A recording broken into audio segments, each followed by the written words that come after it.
Ավականու անդամի անուն ասելիս աչքերս լցվում են, չգիտեմ ինչու այդպես։ Չէ, դե լավ էլ գիտեմ։ Ավականու անդամի ընկերություն, պետական գնումներ, մրցույթներ, թանկարժեք պայմանագրեր, սցենարը ծանոթ է, չէ՞։ Մնում է միայն բացել քարտեզը։ Սա Երևանն է։ Ավականու անդամներից մեկի կարծիքով հիանալի վայր, քաղաքային գնումներին մասնակցելու եւ շինարարական աշխատանքներ կատարելու համար։ Սա Երևանին է։ Իսկ սա Մալաթիա Սեբաստիան։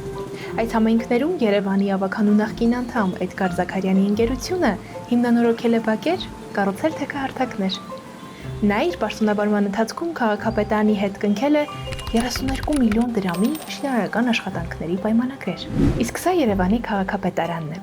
Այստեղ աշխատել է նախկին քաղաքապետ Հրաչյա Սարգսյանը, որը կոռուպցիայի կանխարգելման հանձնաժողովին չի տեղեկացրել ավականի անդամի ընկերության հետ կնքված պայմանագրերի մասին։ Եվ ինչպես չասել,